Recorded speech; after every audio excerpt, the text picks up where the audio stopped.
तीरे भूतपालमेव संस्थानिष्कालम् अञ्जने पूजने वन्दामि नमस्यामि दुःखभोगमभोगविलासवेन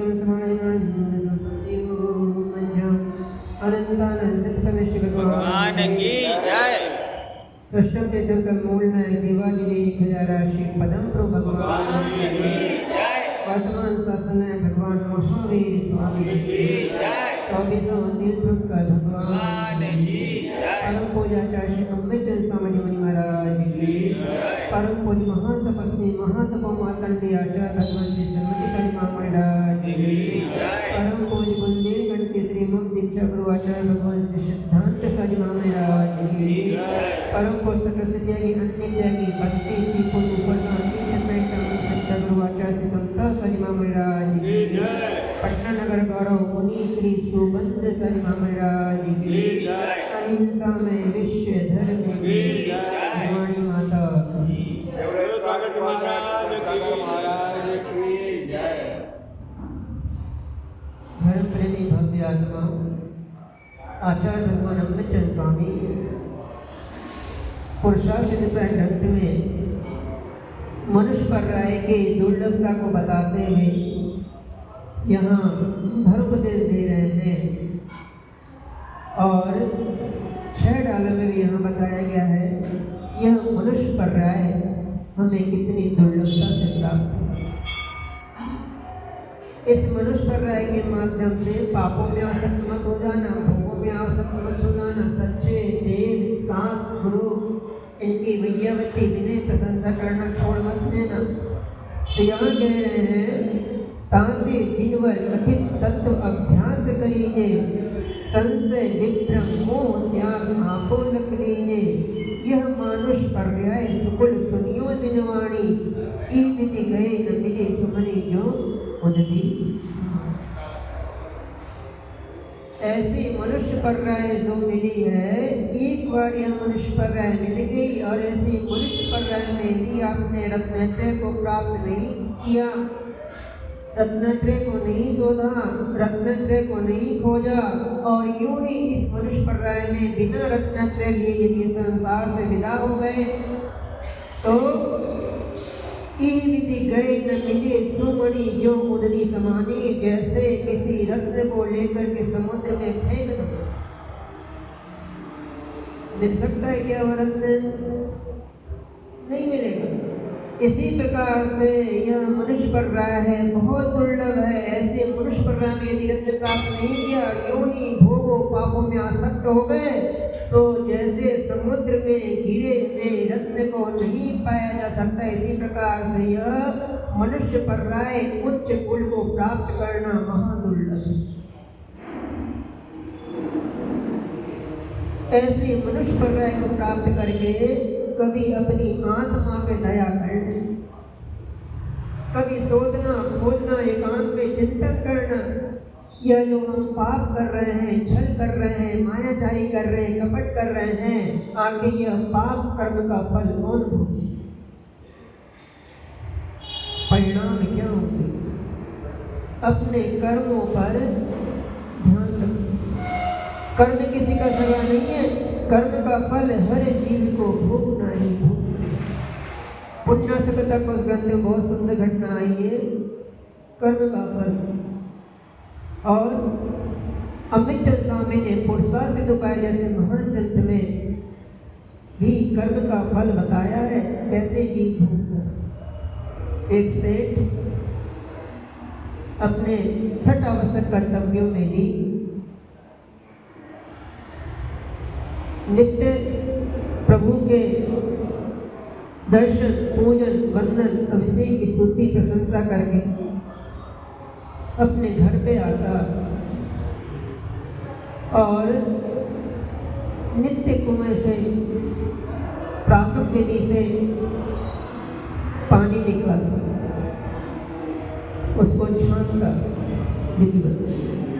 हमारे यहाँ अन्न जल सबकी मर्यादा है, पानी की मर्यादा कितनी है? छने हुए तत्काल। और यह कोई सामान्य छन्ना नहीं, जैसा छन्ना होना चाहिए आपका छन्ना नहीं है? बताया गया प्रमाण। छन्ना आपका कैसा हो? छन्ना ऐसा व्यवस्थित हो जिसमें सूर्य की किरणें भी आर पार न हो सके। ऐसे मोटे दोहरे छन्ने से आपका पानी छना हुआ होना चाहिए। उस छने पे पानी की जल की मर्यादा अधिकतम कितना है? अंतर्मुख 48 मिनट से और थोड़ा उसमें लौंग इलायची डाल करके रंग परिवर्तित कर दिया या हल्का सा प्राशन कर लिया। एक उबाल पर एक मछली तो 6 घंटे, थोड़ा और उबाल लिया, 2 बार उबाल लिया तो 12 घंटे, और इसके बाद 3 उबाल दे दी, अच्छे से खौला दी, तो भी उस पानी की मर्यादा अधिकतम, जल की मर्यादा 24 घंटे के बाद वह जल भी फिर क्या हो जाता है? अब वो आपके पीने योग्य नहीं है, बख्श हो गया। आप विचार करना, जो बिस्लेरी का बॉटल पी रहे हैं क्या वह भक्ष्य है? क्या वह शुद्ध है? मिनरल वाटर जिसको आप कहते हैं, कब का छना है, कब का उसमें पानी है, कितने दिन का पड़ा हुआ है, वह क्या है? पाप है। कोका कोला है, कोल्ड ड्रिंक आदि है, शरबत आदि, ये सब क्या है? सब पापों में ही आ सकता हो। इसलिए आचार्य रवि सिंह महाराज ने कहा है, भव्य आत्माओं भक्त भक्ष का विवेक रखना। आप मनुष्य पर्याय में हो, विवेक मिला है, बुद्धि मिली है, शोधना खोजना, आपको पाप करने के लिए मनुष्य पर्याय नहीं मिली है। पुण्य की वृद्धि करना, शुद्ध खान पान रखना। और किसी ने बहुत सुंदर कहा भी है, जैसा खाओ अन्न वैसा होवे, और जैसा पियो पानी। इसलिए शुद्ध खान पान रखना।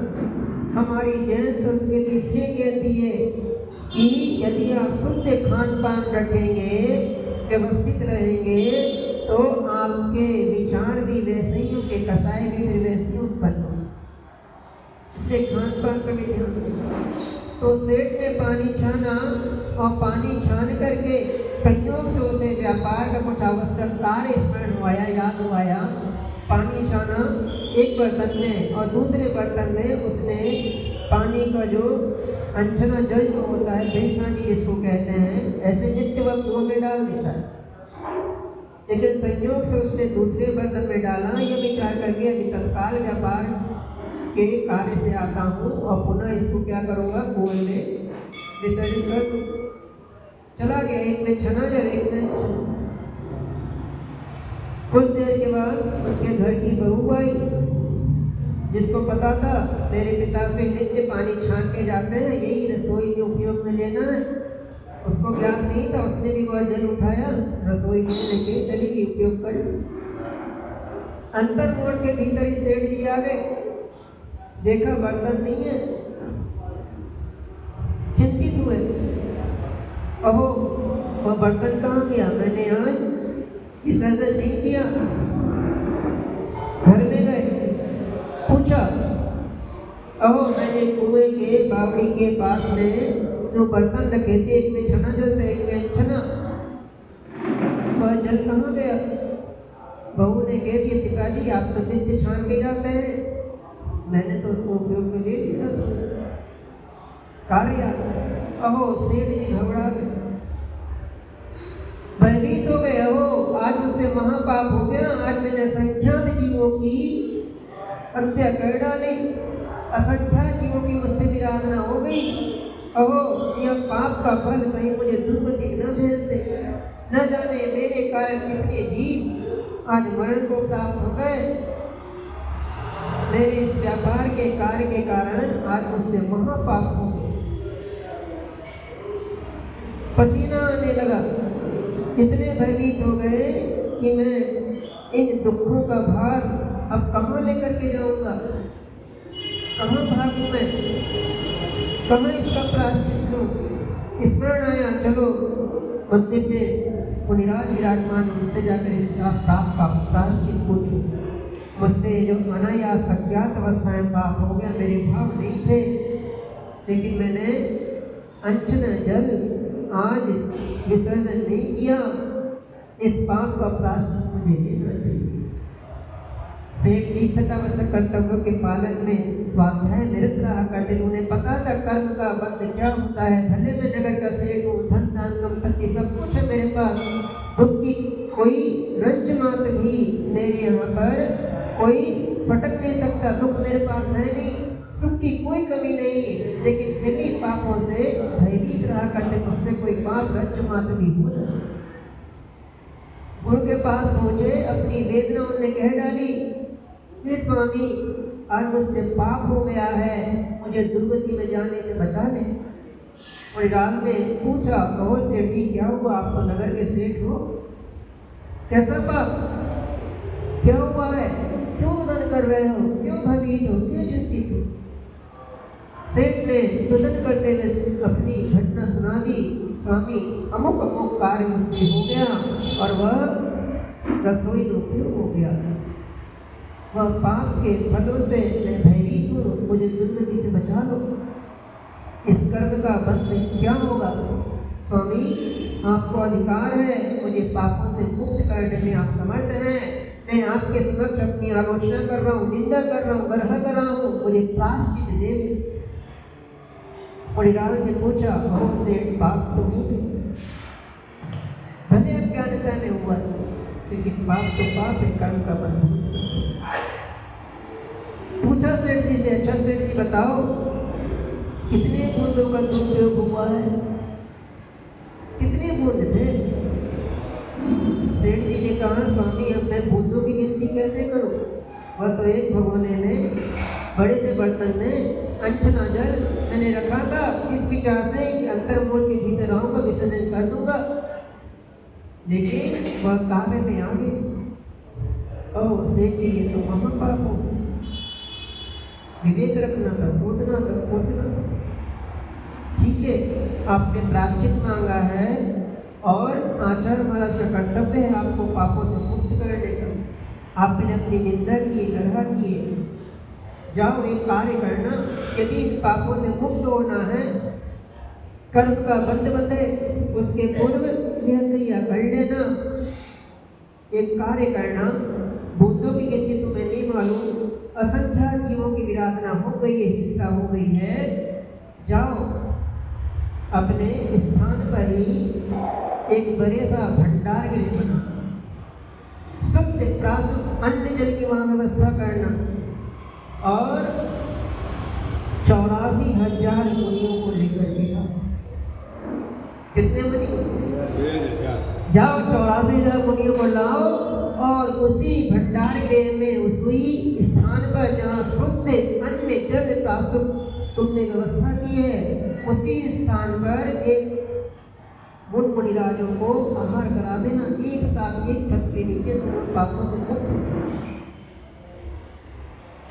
अहो सेठ को प्रायश्चित मिल गया, लेकिन फिर भी अब कह रहा है, स्वामी प्रायश्चित तो आपने दे दिया, मेरे पास धन वैभव संपत्ति स्थान की कोई कमी नहीं है, लेकिन स्वामी ऐसे काल में 84,000 मुनियों को ढूंढना, मिल भी गए तो एक स्थान पर एक छत के नीचे 84,000 मुनियों को आहार कराना, स्वामी यह तो महादुर्लभ है,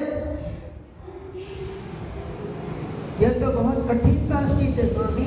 तो मुनिराज ने कहा, तूने पाप भी तो किया, या तो बूंदों की संख्या बता दे, 900 दिन प्रायश्चित है, बूंदों की संख्या पता नहीं तो आगम में तो यही वर्ड, असंख्य जीवों की हिंसा हुई है, तो जाओ 84,000 मुनियों को आहार कराओ, पापों से मुक्त हो जाओ, क्योंकि आहार दान महादान है, दुर्गति से बच जाए। पाप हुआ है तो पुण्य कर।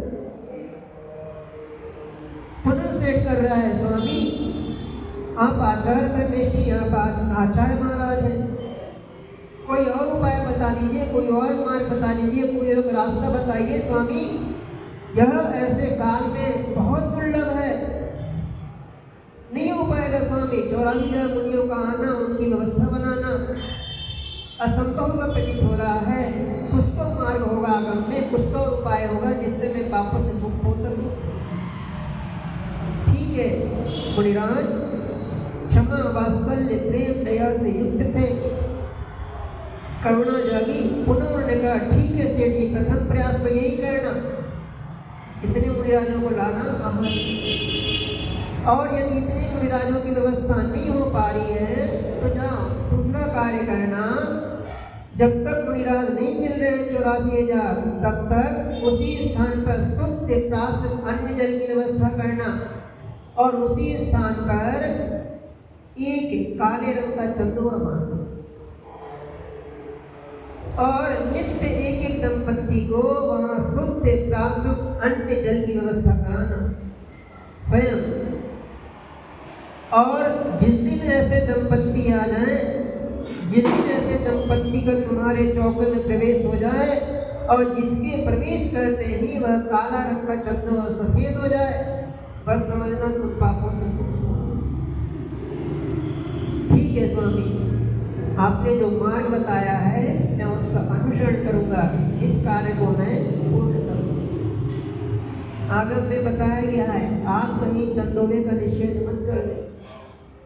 यदि कहीं चंदोवे की आवश्यकता होती है, कहीं कोई साधु संत लेते हैं तो वह चंदोवा उनके सम्मान का ही प्रतीक है। आचार्य रविशंकर महाराज ने पद्म पुराण जैसे महान ग्रंथों में स्पष्ट लिखा है। देखो दशानन जैसा जीव जब वह युद्ध करने भी जाया करता था नगर नगर में, तो किसी समय वह अपने साथ में शैत्यालय लेकर के गया था और युद्ध करने के पूर्व वह सटावश्य कर्तव्यों का पालन करता, नित्य भगवान का अभिषेक पूजन वंदन करता, नियम था। ऐसा दशानन जब नदी के किनारे एक स्थान पर रुका था तो वहां उसने आदेश दिया अपने सेवकों को, जाओ आज नदी के किनारे पर भगवान का विधिवत अभिषेक पूजन की तैयारी।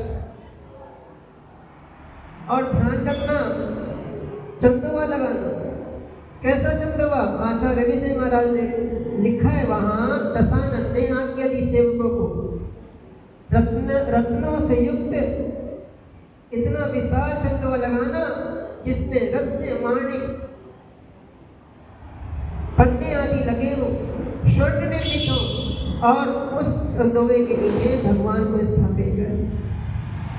अब विचार करना, नदी है, खुला आकाश है, वहां चंदोवे की क्या आवश्यकता? वहां तो कोई किसी प्रकार की कोई मकड़ा जाल आदि नहीं है, कोई पशु पक्षी भी नहीं, कोई वृक्ष आदि भी नहीं है, खुला आकाश है।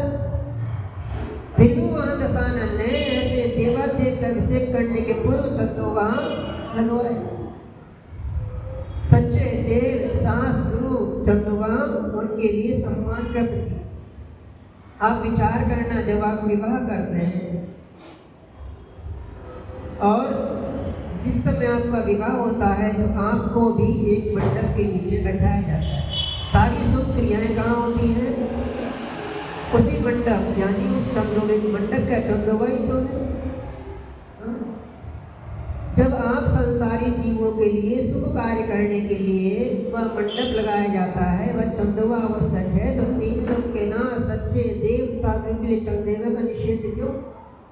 विधिवत जहाँ भगवान का अभिषेक होता है, पूजा होती है, विधि विधान होते हैं, वहाँ चंदोवा आवश्यक लगाना चाहिए। उनके लिए सम्मान का प्रतीक है। छत्र हुआ, चंदोवा हुआ, चवर हुआ, यह क्या है? उनके सम्मान विधिवत हमें करना चाहिए। आपके यहाँ भी नहीं है, अंदर भी नहीं, यह कमी पूरी कर लेना। धन संपत्ति वैभव की कमी नहीं है, लेकिन लगाओ बढ़िया व्यवस्था, विनय है, सम्मान है। तो ऐसे उस सेठ को मुनिराज ने आज्ञा दी, प्रायश्चित दे दिया, जाओ लगाना। कैसा? काले रंग का चंदोवा बांध देना, शुद्ध प्राशुद्ध अन्न जल की व्यवस्था करना, नित्य एक एक दंपत्ति को वहाँ भोजन कराना। और जिस दिन ऐसे दंपत्ति आ जाए, जब तक आपको 84,000 पुण्य नहीं मिल रहे हैं, तो ऐसे दंपत्ति के प्रवेश करते हैं। जिस दिन तुम्हारे काले रंग का चंदोवा सफेद हो जाए, बस समझना तू पापों से मुक्त हो। अब सेठ ने मुनिराज की खूब स्तुति की, प्रशंसा की, गुणानुवाद किया और अपना प्रायश्चित दे करके वह अपने स्थान पर आकर के उन पापों से भयभीत होते हुए शुद्ध प्राशुभ अन्न जल से युक्त होने विशाल भंडारा रसोई घर की स्थापना। नित्य वह एक एक दंपति को शुद्ध प्राशुभ अन्न जल ग्रहण कराता। महीनों बीत गए लेकिन ना 84 मुनि मिले और ना कोई ऐसे दंपति अभी तक आए कि वह काला रंग का चंदुआ सफेद। जैसे जैसे समय बीतता चला जा रहा है उसकी चिंताएं बढ़ती चली जा रही है। अहो क्या हमारे नगर में, हमारे राज्य में, हमारे इस स्थान पर कोई ऐसा दंपति नहीं है, कोई ऐसा व्रती नहीं है, कोई ऐसा संयम का पालन करने वाला नहीं है, कोई ऐसा पुण्यशाली जीव नहीं है। आखिर कौन सा वह दंपति है, कौन सा वह पुण्यशाली जब यह काला रंग का चंदुआ सफेद हो? कहाँ है वे 84 मुनि? कब आएंगे? कब मैं पापों से मुक्त होऊंगा? चिंतित है, विचार कर रहा है। अहो मुनिराज ने प्रायश्चित किया है, मुझे पापों से मुक्त होना है, मुझे दुर्गति में नहीं जाना है, मुझे पुण्य की वृद्धि करनी है, मुझे सुगति में जाना है। सेठ दिन प्रतिदिन नित्य शुद्ध प्राशुभ भोजन करा रहा है। संयोग से एक दिन एक दंपति का आगमन हो। दंपति आए और उनके प्रवेश करते ही वह काला रंग का चंदुआ सफेद हो गया। अहो सेठ के आश्चर्य का ठिकाना नहीं, अत्यंत प्रफुल्लित प्रसन्नचित हुआ। उसने उस नव दंपति की, उन दंपतियों की खूब उत्साहपूर्वक उसने प्रशंसा की, स्तुति की, उनको नमस्कार किया, उनको स्वयं अपने हाथों से भोजन की व्यवस्था। जब शुद्ध प्राशुभ अन्न जल उनको उसने व्यवस्था कर दी, उनको पिला दिया, वे संतुष्ट हो गए तो प्रसन्नचित होकर के उसने हाथ जोड़ के उस दंपति से पूछा, अहो आज आपके आने से मैं पापों से मुक्त हूँ। मैं वर्षों से प्रतीक्षा कर रहा था, बहुत समय व्यतीत हो गए। अहो आज आपके आने से मेरे पाप क्षय हो गए। लेकिन मेरी एक जिज्ञासा है, इतने समय से मैं यहाँ शुद्ध अन्न जल की व्यवस्था कर रहा हूँ, मुझे किसी मुनिराज ने कहा था अमुक क्रिया कर लेना, आज आपके आने से यह काला रंग का चंदुआ सफेद हो गया। हे महानुभाव, हे पुण्यात्मा जी, मैं जानना चाहता हूँ आप कौन हैं, कहाँ से आए हैं, कहाँ रहते हैं, आपका परिचय क्या है, आप कौन से व्रत नियम संयम का पालन करते हैं और आपको कौन सी शक्तियाँ सिद्ध हैं कि आपके आने से यह काला रंग का चंदुआ सफेद हुआ है। आप तो सामान्य से दंपति नहीं दिख रहे। कौन है आप, क्या करते हैं, कौन सा पुण्य का अर्जन आपने किया है कि आज मैं आपके आने से पापों से मुक्त हूं? वह दंपति प्रसन्नचित होते हुए सेठ को कहते हैं, सेठ जी हम भी 80 धारा व्रत का पालन करते हैं। 80 धारा व्रत क्या होता है, कभी सुना आपने? हाँ, 80 धारा व्रत अर्थात अखंड ब्रह्मचर्य। हे सेठ जी 80 धारा व्रत अखंड ब्रह्मचर्य का हम पालन करते हैं। सेठ जी संयोग से हमारा विवाह हो गया, ये विजय सेठ है और मैं विजय सेठ हूँ। विवाह के पश्चात हमें ज्ञात हुआ अपने अपने नियमों का, इनका नियम मेरा नियम। क्या नियम था दोनों का? आपने स्वाध्याय किया, एक का शुक्ल पक्ष का ब्रह्मचर्य और एक का कृष्ण पक्ष का ब्रह्मचर्य।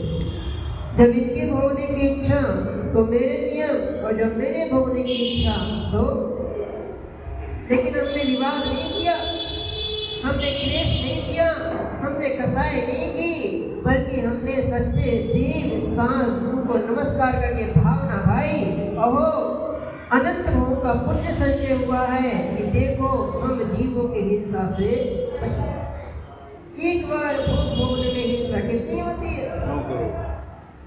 कितनी हिंसा? एक बार भोग भोगने में 9 कोटि जीवों की हिंसा हो जाती। अहो परमात्मा हो, सच्चे देव साधु, आपने हमें पाप करने से बचा लिया। 9 कोटि जीवों की हिंसा से हम बच गए। हे सेठ जी, जैसे ही हमें अपने नियमों का संकल्पों का पता चला, हमने उसी समय से प्रण ले लिया, नियम ले लिया। भले हम पति पत्नी, भले हम संयोग से एक दूसरे से बंध गए हैं, लेकिन हम कसाई नहीं करेंगे, हम कभी विवाद नहीं करेंगे। हम पति पत्नी के रूप में भी रह करके हम भाई बहन जैसे रहेंगे। ऐसे ही उसी 80 धारा व्रत अखंड ब्रह्मचर्य का यह फल है कि आपका यह काला रंग का चंदोवा भव्य आत्मा पुण्य कथा को ग्रंथ में, आराधना कथा को ग्रंथ में यह घटना, यह कथा आपको मिल जाएगी। एक सामान्य से दंपति यदि अखंड ब्रह्मचर्य का पालन करते हैं तो उनके भीतर शक्ति होती है कितनी? 84,000 मुनियों जैसी शक्ति। इतना ब्रह्मचर्य का प्रभाव। ब्रह्मचर्य का पालन करना इतना आसान नहीं है, बहुत दुर्लभ होता है। ऐसी मनुष्य पर्याय में इंद्रियों को जीतना, आपको यह मनुष्य पर्याय मिली है, इंद्रियों में आसक्त होने के लिए नहीं मिली। एक एक इंद्रियां आपकी महत्वपूर्ण है। विदेशी समझ में आ रहा है? एक एक इंद्रियां महत्वपूर्ण है। डॉक्टर साहब यूं ही नहीं मिल गया। कितनी इंद्रियां? 5 इंद्रियां, स्पर्श, रसना, घ्राण, चक्षु, कर्ण। इन सब का सदुपयोग करना, दुरुपयोग मत कर लेना। अपने व्रत नियम संयम के प्रति दृढ़ रहना। देवता तक आपकी परीक्षा लेने के लिए आ सकते, आते ही आते हैं। लेकिन ऐसे विपरीत परिस्थितियों में कभी अपने व्रत नियम संयम से विचलित मत हो, क्योंकि यह व्रत नियम संयम ही आपको दुर्गति से बचाने में सक्षम है। यह व्रत नियम संयम ही आपकी आत्मा के सुरक्षा चक्र है। कभी भी स्थिति कैसे भी हो जाए, तोड़ मत देना, छोड़ मत देना, विचलित मत हो जाना। और यदि व्रत नियम संयम आपने इस मनुष्य पर्याय में स्वीकार नहीं किया तो पुनः यह मनुष्य पर्याय मिलना बहुत दुर्लभ है। सेठ तो ज्ञानी था, स्वाध्याय प्रेमी था, कर्मों का फल उसे पता था कि कर्म का फल क्या होगा और वह पाप मुझे कहां से मुक्त हो सकता है इन पापों से। और तो शीघ्रता से पहुंच गया पुनिराज गुरु के समक्ष। आलोचना कर ली, निंदा कर ली, ग्रह कर लिया, प्रायश्चित ले लिया, मुक्त हो गया। भव्य आत्मा, हम पाप तो कर लेते हैं, पापों में आसक्त हैं, लेकिन पाप स्वीकार नहीं कर पाते। यही कारण है हमारा संसार के चतुर्गति के भ्रमण कर। भव्य आत्माओं चतुर्गति से छूटने का प्रयास करें। यह उत्तम कुल का मिलना, उच्च कुल का मिलना, पंच इंद्रियों का मिलना, यह धन वैभव संपत्ति का प्राप्त होना, यह सब सच्चे देव साथ गुरु की भक्ति पूजा आराधना स्तुति प्रशंसा का ही फल है। यथाशक्ति करते रहोगे तो पार हो जाओगे। और यदि आपने शक्ति का दुरुपयोग कर लिया, धन वैभव संपत्ति शरीर का दुरुपयोग किया, तो कर्म का फल भोगने के लिए भी तैयार रहना। दशानन और लक्ष्मण जैसे जीव आज नरकों में। दशानन का आपको बता दिया था कि दशानन नरकों में क्यों? 3 खंड का अधिपति, सोने की लंका, धन वैभव संपत्ति जिसके पास में थी, देखो कर्म ने उसे नहीं छोड़ा। हम तो सामान्य से जीव। लक्ष्मण नरक चला गया। क्यों चला गया नरक? क्यों गया नरक? क्या कारण रहा? कौन सा पाप उसने किया था? आपने कभी सोचा, खोजा, विचार किया, चिंतन किया?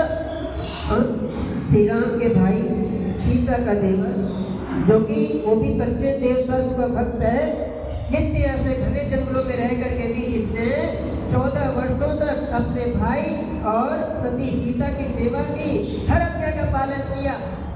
लेकिन फिर भी क्या कारण रहा कि वह भी आज नरकों के दुख भोग रहा है। और पुण्य भी किया कि भविष्य में जाकर के विदेश क्षेत्र तीर्थंकर भी बन रहा है, रावण भी बन रहा है, दशानन भी बन रहा है, कुछ पुण्य भी किया। लेकिन क्षण मात्र का पाप ने दोनों को दुर्गति में भेज दिया। क्या कारण? क्या किया लक्ष्मण ने? तो भव्य आत्माओं, आचार्य रविशंकर महाराज ने लक्ष्मण के बारे में भी बताया आखिर किया क्या था उसने, क्यों दुख भोग रहा है? तो उसके दो उदाहरण, दो कारण आते हैं। परम पूज्य वैज्ञानिक धर्माचार्य आचार्य श्री कनकनंद जी महाराज, जो कि अभी योगितगिरी में विराजमान है, आचार्य भगवान कुंथु साहब जी के जो शिष्य हैं, जो जिनके विशाल संघ आज पूरे भारत में भ्रमण कर रहा है, जो नित्य स्वाध्याय में ही लगे रहते हैं, अधिकतर मौन रहते हैं, मात्र एक ही उद्देश्य उनका, वह स्वाध्याय। जिनसे पाप हो गया उस जीवों को कैसे मुक्त करना, उन पापों को कैसे छुड़ाना, कैसे जीव सुमति में पहुंचे। जिनके पास बड़े बड़े विदेश के डॉक्टर, प्रोफेसर, वैज्ञानिक सब आकर के उनके चरणों में झुकते हैं, नमस्कार करते हैं। कहीं कोई संकट समस्याएं फंस जाए, आकर के ऐसे विदेश के वैज्ञानिक, डॉक्टर आदि भी उनके चरणों में नतमस्तक होकर के मार्ग पूछते हैं, स्वामी बताइए यह मार्ग क्या है? शायद आपने अभी तक उनके दर्शन मंद नहीं, चले जाना राजस्थान के बांसवाड़ा के पास, सागवाड़ा के पास भी योगितगिरी पर जितने दर्शन किए हैं वो सौभाग्यशाली। ऐसे संतों भगवंतों के दर्शन करना, वंदन करना, पूजन करना, आहार देना छोड़ मत देना। बहुत मुश्किल से ऐसे संत का आगमन होता है और ऐसे संतों के दर्शन वंदन बहुत दुर्लभ है। और घर बैठे जो आज नित्य आपको स्वाध्याय करा रहे हैं, आप जुड़िए उनसे। आप वहाँ नहीं पहुँच सकते, कोई बात नहीं, लेकिन सबके पास मोबाइल है, सबके पास साधन है।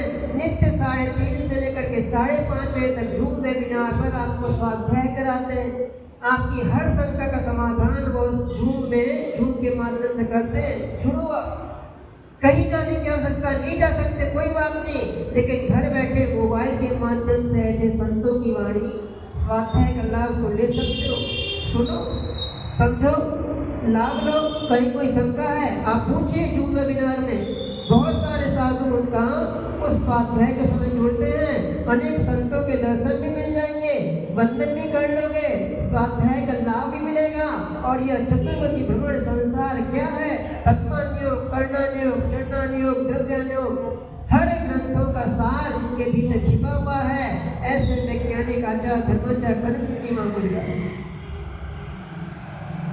घर बैठे आपको हर शंका का समाधान वो जूम वेबिनार के माध्यम से देते हैं, जिनका आज विशाल संघ पूरे भारत में भ्रमण कर रहा है। प्राचीन शिक्षा देने में जो हमेशा तत्पर रहते हैं, किसी की निंदा नहीं करते, किसी का अपमान नहीं करते, और कोई उनकी निंदा अपमान भी करे तो वे विचलित नहीं होते। जिन्होंने बहुत छोटी उम्र में दीक्षा ली, जैन न होते हुए भी, जैन नहीं है, लेकिन फिर भी उन्होंने इस धर्म को स्वीकार किया और आज महान आचार्य हैं। ऐसे संतों के वंदन दर्शन दुर्लभ करना जीवन में एक बार जरूर। आचार्य संभव साजी महाराज देखो कितना अमृत के सही का पालन कर रहे हैं। 6 रसों का त्याग, हाँ 6 रसों का त्याग, यहाँ हमसे एक रस नहीं छूटता। कितने प्रकार के रस हैं? 6 हैं, 6 रस।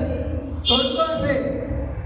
घी, तेल, मीठा नमक, दूध, दही। तुम्हें जरा सी नमक की कमी हो जाए, देखो फिर तुम्हारी कसाई कहाँ से कहाँ पहुंच जाती है।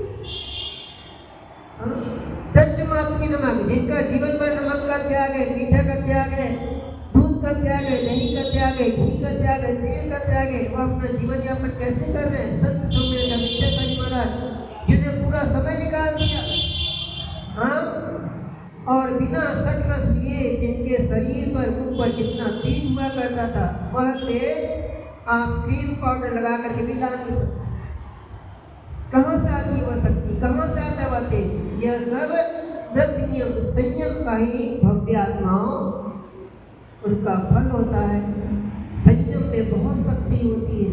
यह संयम आपको दुर्गति से बचा करके सुगति से पहुंचाने में समर्थ है। यह रत्नते प्राप्त करना बहुत दुर्लभ है और आपको यह मनुष्य पड़ रहा है रत्नते प्राप्त करने के लिए ही मिली है। भव्य आत्मा और रत्नते को प्राप्त करो, उसको दो।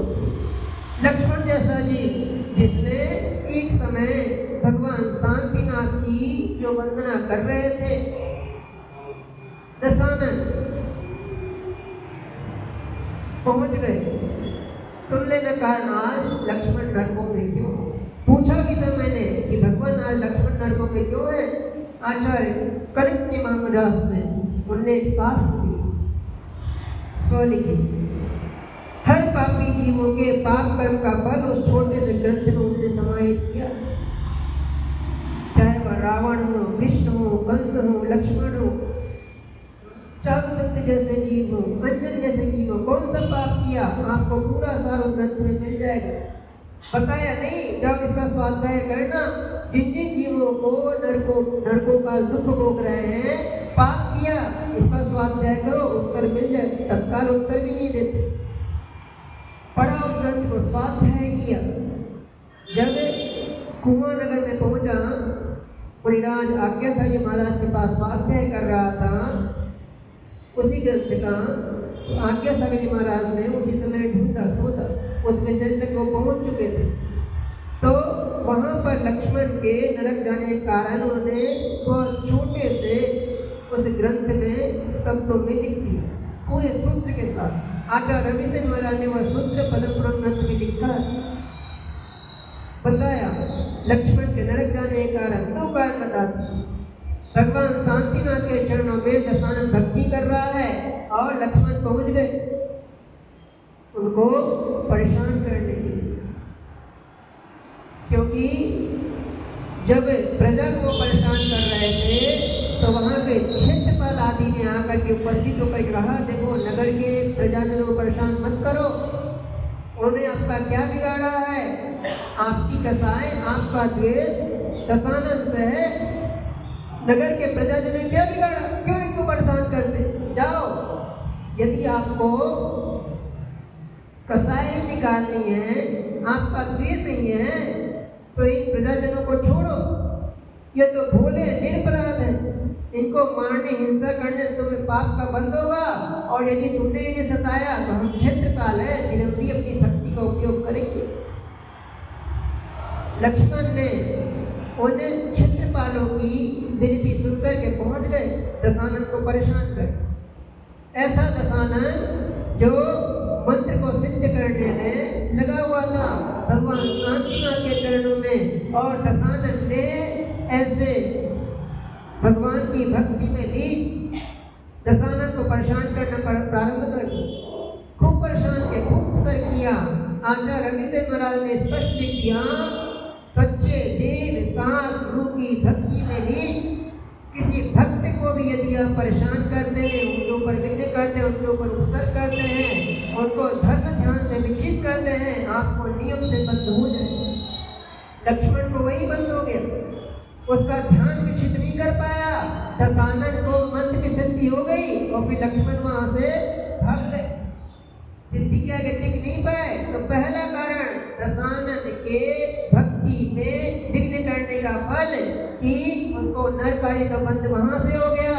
और दूसरा भी कारण बताया, एक समय शंभु कुमार 12 वर्ष तक चंद्रहास खड्ग की सिद्धि करने के लिए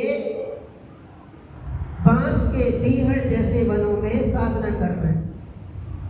वर्षों व्यतीत हो गए और चंद्रहास खड्ग सिद्ध हो गया, लेकिन उनको ज्ञात नहीं हो पाया समय कब पूर्ण हो गया। संयोग से लक्ष्मण वहां पर पहुंच गए और उन्हें चंद्रहास खड्ग दिख गया चमचमाता हुआ, वे उसको प्राप्त करने के लिए पहुंचे। लक्ष्मण का पुण्य था, चंद्रहास खड्ग उनको मिल गया और उस चंद्रहास खड्ग को उसकी शक्ति का परीक्षण करने के लिए कि इसकी धार कैसी है, चंद्रहास खड्ग की शक्ति कैसी है, उन्होंने उन्हीं बांस के बीहड़ में उसके ऊपर एक वार किया और शंभु कुमार वहां पर उसी बीहड़ के बीच में अर्थात उन्हीं बांस के वनों के बीच में ध्यान कर रहे। उसी बांस के मध्य में क्या हो गया, उन्हीं बांस के साथ साथ उनका सिर धड़ से अलग हो, क्योंकि भगवान की भक्ति में ही लीन थे। तो यह दोनों कारणों से उनको नरकायु का बंध हुआ। यह क्षण मात्र का पापी भव्य आत्माओं हिंसा करना नियम से आपको दुर्गति में भेजता ही भेजता, इसलिए समझना।